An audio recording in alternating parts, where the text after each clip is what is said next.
Study IQ IAS, अब तैयारी हुई अफोर्डेबल। नमस्कार दोस्तों, बस कुछ ही देर पहले एक बहुत ही दुखद घटना फिर से सामने आई है, क्योंकि पता चला कि छत्तीसगढ़ में नक्सलियों ने भारत के जवानों पर फिर से अटैक किया है, जिसकी वजह से 10 हमारे जो जवान हैं वो वीर गति को प्राप्त हुए हैं और एक ड्राइवर की भी यहां पर मृत्यु हुई है। ये आप देख सकते हो, 10 DRG जवान killed in Naxal attack in Chhattisgarh Dantewada. अक्सर आप सुनते होंगे छत्तीसगढ़ का जो सदर्न वाला पार्ट है, सुकमा डिस्ट्रिक्ट हो गया, दंतेवाड़ा वाला पूरा एरिया हो गया, यहां पर अक्सर अटैक देखने को मिलता है और एक बार फिर से यह अटैक हुआ है, तो इसको डिटेल से जानेंगे। और इसके अलावा यहां पर कुछ रिपोर्ट्स हैं नक्सल्स को लेकर, प्रेजेंट में सिचुएशन क्या है, क्या यहां पर जो इंसिडेंट्स हैं कम हो रहे हैं, बढ़ रहे हैं, मृत्यु कितनी हो रही है, ये सारी चीजें मैं आपको डिटेल से बताऊंगा। चलिए आगे बढ़ते हैं। और इसके अलावा आप में से जो भी लोग यूपीएससी की तैयारी कर रहे हैं, तो आप हमारे कमेंट सेक्शन में जाकर हमारे साथ जुड़ सकते हैं। और चलिए इसके बारे में सबसे पहले ये देखते हैं कि एग्जैक्टली हुआ क्या है। देखो, सबसे पहले मैं आपको बता दूं, ये छत्तीसगढ़ का मैप आप देख रहे होगे, तो यहां पर क्या है ना कि छत्तीसगढ़ का ये जो सदर्न वाला पार्ट है, यहां पर देखिए इसकी जो कैपिटल है वो है आपका रायपुर, ठीक है। तो ये जो सदर्न वाला पार्ट आप देख रहे हो यहां पर, जैसे कि आंध्र प्रदेश और तेलंगाना के साथ ये वाला जो बॉर्डर जुड़ता है, स्पेशली सुकमा वाला पूरा एरिया हो गया, ठीक है। फिर इसके जस्ट ऊपर ये दंतेवाड़ा डिस्ट्रिक्ट आप देख रहे होगे अक्सर यहां पर। इसके अलावा बस्तर वाला पूरा आपने एरिया देखा होगा, जगदलपुर वाला पूरा एरिया, तो यहां पर अक्सर अटैक्स हमें देखने को मिलते हैं। तो ये वाला भी जो अटैक है वो दंतेवाड़ा डिस्ट्रिक्ट के अंदर, ये वाला जो डिस्ट्रिक्ट है दंतेवाड़ा, यहीं पर बताया जा रहा है कि अरनपुर जो एरिया है, वहां पर पुलिस स्टेशन भी है, मैं आपको अभी आगे मैप में दिखाऊंगा।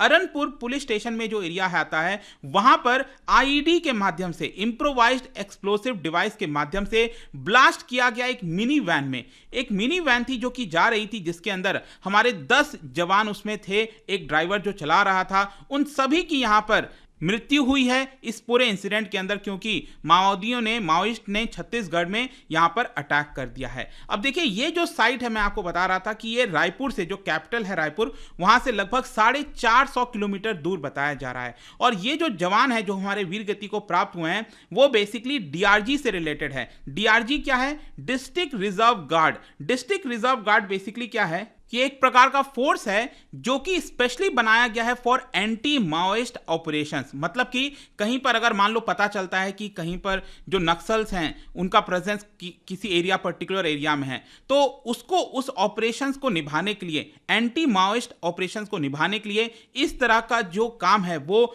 डीआरजी के द्वारा किया जाता है, डिस्ट्रिक्ट रिजर्व गार्ड के द्वारा किया जाता है। तो एक्चुअली यहां पर भी जो इंसिडेंट आप देखोगे ना, जो आज हुआ है दोपहर में, बताया जा रहा है कि यहां पर जो टिप ऑफ है वो मिला था, एक जानकारी मिली थी कि माओइस्ट का प्रेजेंस है अरनपुर एरिया के अंदर। वही जो दंतेवाड़ा मैं आपको बताया, यहां पर अरनपुर एरिया के अंदर इनका प्रेजेंस है। तो हमारी जो टीम है डीआरजी की, वो वहां पर गई थी ताकि एंटी माओइस्ट ऑपरेशंस कंडक्ट किया जा सके। मैं आपको अगेन इस मैप में आप देख पाओगे, यह है आपका पुलिस स्टेशन, जो अरनपुर एरिया वाला जो पुलिस स्टेशन आता है, यहां पर सीआरपीएफ का कैंप हो गया, इधर हेलीपैड वगैरह आप देख रहे होगे। तो ये जो रोड आप देख रहे हो ना, इसी पर्टिकुलर रोड पर बताया जा रहा है कि यहां पर आईईडी प्लांट किया गया था नक्सल्स के द्वारा, और उसको जब हमारी जो मिनी वैन है वहां से गुजर रही थी, तब उसको ब्लास्ट कर दिया गया, जिसकी वजह से यहां पर टोटल 10 हमारे जो जवान हैं वीर गति को प्राप्त हुए और एक ड्राइवर की भी यहां पर मृत्यु हो गई। अब देखिए, ये जो पिक्चर आप देख रहे हो, ये सबसे पहला जो पिक्चर है जो सामने आया है इस पूरे इंसिडेंट से, वो मैं आपको दिखा रहा हूं। यही पिक्चर जो है बताया जा रहा है। अब इन इंसिडेंट को लेकर जो छत्तीसगढ़ के सीएम है भूपेश बघेल साहब, उन्होंने यहां पर मीडिया से बात की और कहा कि बहुत ही दुखद है, मेरे कॉन्डोलेंसेस हैं टू द बेरीफ्ड फैमिलीज, जो परिवारजन हैं जिनको ये सदमा पहुंचा होगा ये खबर सुनकर, उनकी मेरी सहानुभूति है उनसे, और this fight is in its last stage. देखिए, ये बड़ी बात कही गई है यहाँ पर छत्तीसगढ़ सीएम के द्वारा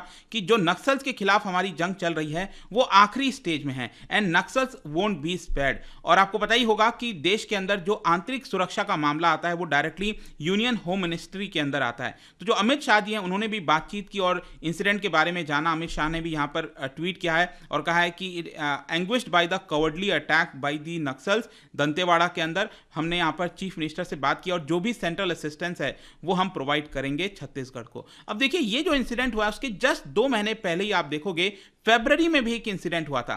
फरवरी में जो इंसिडेंट हुआ था वो हुआ था आपका सुकमा डिस्ट्रिक्ट में। बेसिकली क्या है कि यहां पर एक जो टीम है, सिक्योरिटी फोर्सेस हैं, वो गई हुई थी सुकमा डिस्ट्रिक्ट के अंदर ताकि जो रोड का कंस्ट्रक्शन वर्क है उसको सिक्योरिटी प्रोवाइड की जा सके, क्योंकि उस पर्टिकुलर एरिया में आप देखोगे ना तो यहाँ पर जो सिक्योरिटी वगैरह है वो प्रोवाइड करना पड़ता है अगर किसी भी प्रकार का डेवलपमेंट वर्क करना है।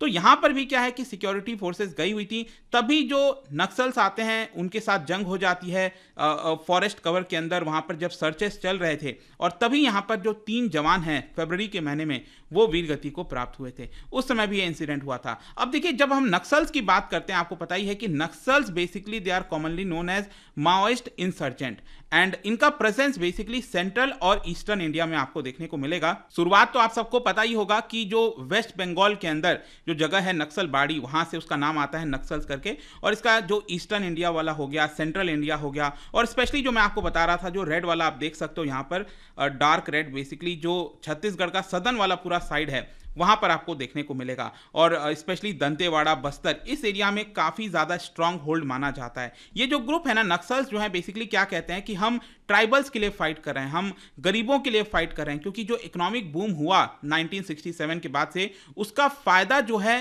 भारत के अन्य लोगों को हुआ, इन लोगों को नहीं हो पाया, गरीबों को नहीं हो पाया, तो हम उनकी मदद करना चाहते हैं। लेकिन ये करने के चक्कर में देखिए उन्होंने सैकड़ों जो हमारे पर्सनल्स हैं, जवान हैं, उनकी हत्या कर दी इन लोगों ने। पिछले 6 दशक से ये पूरा फाइट यहां पर चलता आ रहा है। 1967 से सबसे बड़ा थ्रेट बन चुका है हमारे इंटरनल सिक्योरिटी के मामले में, और एक बड़ा एरिया ये लोग कवर करते हैं, सेंट्रल और ईस्टर्न इंडिया, जिसको रेड कॉरिडोर के नाम से भी अक्सर आपने सुना होगा, रेड कॉरिडोर। और बेसिकली क्या है ना कि ये लोग थिक फॉरेस्ट से ऑपरेट करते हैं। सबसे बड़ी चीज है कि जो जंगल वगैरह होते हैं वहां से ये फाइट करने की कोशिश करते हैं हमारे एडमिनिस्ट्रेशन और फोर्सेस के खिलाफ। और आपको पता ही होगा कि 2 साल पहले एक्चुअली यही हुआ था, सिक्योरिटी फोर्सेस और नक्सल्स के बीच में काफी बड़ी फाइट देखने को मिली थी, अगेन वहीं पर जंगल से ही, और इसी की वजह से 22 जवान अगेन उस समय भी वीरगति को प्राप्त हुए थे। तो इस तरह के इंसिडेंट्स कई बार देखे गए हैं। देखिए यहां पर जो लेटेस्ट अभी फरवरी के बाद सीआरपीएफ का एक डेटा सामने आया है, और उस डेटा के अंदर बताया गया है कि लेफ्ट विंग जो एक्सट्रीमिज्म है, अगर हम इंसिडेंट की बात करें, नंबर ऑफ इंसिडेंट्स की बात करें, तो उसमें गिरावट आई है, लेकिन जो कैजुअलिटीज हैं, जो किलिंग्स हैं, वो बढ़ गई हैं। बेसिकली 77% गिरावट आया अगर हम नंबर ऑफ इंसिडेंट्स की बात करें, और अगर हम किलिंग्स की बात करें तो उसमें बढ़ोतरी हुई है। 2022 में लगभग 10 सिक्योरिटी पर्सनल की हत्या की गई थी यहां पर नक्सल्स के द्वारा, और इसकी संख्या अगर हम फरवरी के एंड में देखें, इस साल अगर हम सिर्फ इस साल की बात करें, फरवरी के एंड में इनकी संख्या थी लगभग 7 के आसपास। लेकिन आज जो ये इंसिडेंट हुआ है उसमें आप 10 और ऐड कर लीजिए, जिसकी वजह से लगभग 17 हमारे जो जवान हैं वो वीरगति को प्राप्त हुए हैं। तो बेसिकली जो कैजुअलिटीज हैं वो बढ़ रही हैं, लेकिन जो नंबर ऑफ इंसिडेंट्स है उसमें थोड़ी सी गिरावट हुई है। ऑल्दो यहाँ पर जो होम मिनिस्ट्री वगैरह है उनका कहना है कि जो एरिया पहले कवर होता था माओइस्ट का, उसमें भी गिरावट आई है थोड़ी सी। और सीआरपीएफ की रिपोर्ट में एक और चीज यहां पर बताई गई है, वो ये है कि पहले जो नक्सल्स थे, जो माओइस्ट थे, वो बेसिकली एक बड़े जो लार्ज ग्रुप है फोर्सेस का, पर्सनल का, उनके ऊपर अटैक किया करते थे। सिंगल अटैक करते थे लेकिन वो किया करते थे। लेकिन आजकल क्या होने लगा है कि जब भी ये कोई छोटा फोर्सेस हमारा देखते हैं, मतलब कि rather than attacking the large force, अब आजकल ये लोग क्या करने लगे हैं कि जो छोटे छोटे फोर्सेस हैं, टुकड़ियों में जो हमारे फोर्सेस जाते हैं, उनके ऊपर अटैक करने लग गए हैं। और बेसिकली यहाँ पर ये कहना है ऑफिसर्स का कि अब आजकल ये लोग और एडवांस हो गए हैं, आईडी का इस्तेमाल करने लगे हैं, इंप्रोवाइज जो एक्सप्लोसिव डिवाइस होता है उसका इस्तेमाल करने लगे हैं, और इसीलिए थोड़ा सा कंसर्न यहाँ पर बढ़ गया है, क्योंकि इसकी वजह से वो आसानी से हमला कर पाते हैं। तो देखिए यहाँ पर इन सारी चीज़ों को सुधारने के लिए सरकार कुछ ना कुछ करती रहती है, और लेटेस्ट यहाँ पर जो फरवरी में खबर आई थी 2023 में, अभी 2 महीने पहले, उसमें यही बताया गया कि सीआरपीएफ ने 19 नए और पुलिस कैंप को यहाँ पर सेटअप किया है। बेसिकली क्या होता है कि कई सारे पुलिस कैंप्स वगैरह सेटअप किए जाते हैं in left wing extreme area में के अंदर, ताकि इसका मेन मकसद होता है कि सरकार का प्रेजेंस रहे, क्योंकि अल्टीमेटली आप ये समझिए कि जो नक्सल्स हैं वो कैसे आसपास जो ट्राइबल्स हैं उनको लुभाते इस तरह से हैं कि आपके साथ अत्याचार हो रहा है, आपको गवर्नमेंट फैसिलिटीज नहीं प्रोवाइड कर रही है। तो एक प्रकार से कोशिश ये होती है इन कैंप्स के माध्यम से, ताकि सरकार लोगों तक पहुंच सके और उनको जो भी सुख सुविधाएं देनी है वो यहाँ पर हम दे सकें। तो इसी की वजह से ये सारे कैंप्स को लगाना एक बहुत इंपॉर्टेंट कदम हो जाता है। और इसके अलावा यहाँ पर जो रिस्पॉन्सिबिलिटी है, जैसे क्रिटिकल इंफ्रास्ट्रक्चर बनाना है, लार्ज ब्रिजेस बनाने हैं, वहाँ पर भी अगर सिक्योरिटी वगैरह प्रोवाइड करना है तो इन कैंप्स का काफ़ी इंपॉर्टेंट रोल होता है। तो एक बार कैंप्स फंक्शन करना स्टार्ट कर देते हैं तो जो भी बेसिक फैसिलिटीज़ है वो वहाँ पर दिया जाता है और डेवलपमेंट करने की कोशिश की जाती है। तो ये सारी चीज़ों के माध्यम से कोशिश तो हो रहा है, लेकिन अगेन इस तरह के अटैक रेगुलर बेसिस पर हमें देखने को मिलता है। कहीं ना कहीं ये सारी चीज़ों को ख़त्म करना बहुत ज़रूरी है, अदरवाइज रेगुलर बेसिस पर हमारे जो जवान हैं वो वीर गति को प्राप्त होते रहते हैं। तो बड़ा ही दुखद इंसिडेंट था। अगेन आज अचानक से ये पूरा इंसिडेंट आया, मैं किसी और काम पर काम कर रहा था किसी और चीज़ पर, लेकिन अगेन ये आते ही मैंने सोचा आपको इसके बारे में बताऊं। और जाने से पहले एक क्वेश्चन आप सभी के लिए, क्या बता सकते हो कि लेफ्ट विंग एक्सट्रीमिज्म जो एरिया है भारत के अंदर, उससे रिलेटेड यहाँ पर 2 स्टेटमेंट दिए गए हैं। आपको बताना है कौन सा करेक्ट है। इसका राइट आंसर आप सबको पता है, मेरे इंस्टाग्राम पर तो मिलेगा ही, वहाँ पर अगर आप नहीं हो कोई बात नहीं, टेलीग्राम से भी ले सकते हैं इसका सही उत्तर। मैं कई सारे जो MCQs हैं वो यहाँ पर स्टोरीज में डाला करता हूँ। बाकी अगर आपको PDF चाहिए तो टेलीग्राम पर आइए, अलग अलग सोशल मीडिया पर आप जुड़ पाओगे। और जैसा कि आपको पता होगा, कोई भी UPSC से रिलेटेड अगर आप तैयारी कर रहे हो तो you can use the code Ankit live हमारे वेबसाइट ऐप पर जाकर, या फिर कमेंट सेक्शन में इसका लिंक दिया हुआ है। आज आखिरी डेट है ये 2024 के बैच के अंदर एनरोल कराने की। एंड आई होप कि वीडियो आपको पसंद आया होगा। मिलता हूँ आपसे next time. Till then thank you very much, see you soon.